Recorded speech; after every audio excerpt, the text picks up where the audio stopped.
The pilot placed a football on the fighter jet's catapult. He immediately signaled the operator to quickly reset the launcher. As the operator pressed the switch, the catapult accelerated the football to 340 kilometers per hour. The immense force sent the football soaring into the sky. Moments later, a fighter jet rolled onto the runway. Under the guidance of ground crew, the Hornet jet was launched from the runway. At that time, a ceasefire had just been declared in the Bosnian War. The jet only needed to follow its planned flight path for aerial photography to successfully complete the mission. However, the jet hadn't flown far when radar suddenly detected abnormal activity in the ceasefire zone. According to the ceasefire agreement, NATO jets were prohibited from entering the zone, but the pilot ignored the navigator's warning and insisted on turning around to conduct reconnaissance. He activated the digital camera and indeed discovered a group of armed men hiding in the forest with heavy weapons. The armed men below noticed the US jet's reconnaissance. They reported the situation to their leader. Upon learning that NATO had violated the agreement, the leader immediately ordered his men to launch SAM missiles to intercept the Hornet. The pilot immediately pulled the jet into a vertical climb, but could not shake the missile lock.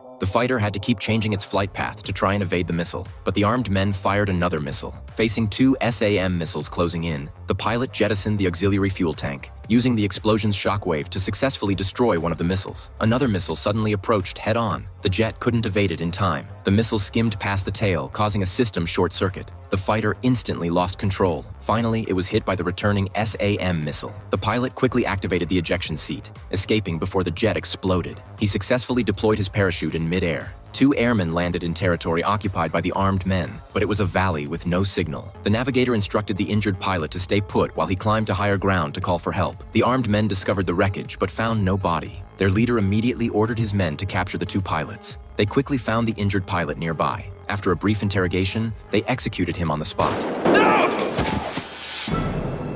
The armed men opened fire wildly on the hill. The navigator had to run desperately through the hail of bullets, finally escaping the enemy's line of fire. He climbed to the highest peak, pulled out his radio, and called for help from the USS Nimitz. Upon learning the pilot had been killed, the captain gave him coordinates and instructed him to proceed to the third rendezvous point for rescue. The captain then ordered a Navy SEAL team to immediately enter the ceasefire zone for a search mission, but the NATO commander canceled the operation, fearing that sending troops into enemy territory would break the fragile peace and reignite the war. The captain had no choice but to inform the navigator that the third rendezvous evacuation plan was canceled, ordering him to trek 30 kilometers on foot out of the ceasefire zone, though it was nearly impossible. Meanwhile, the armed men had begun a full-scale search of the area. A life-or-death escape had begun.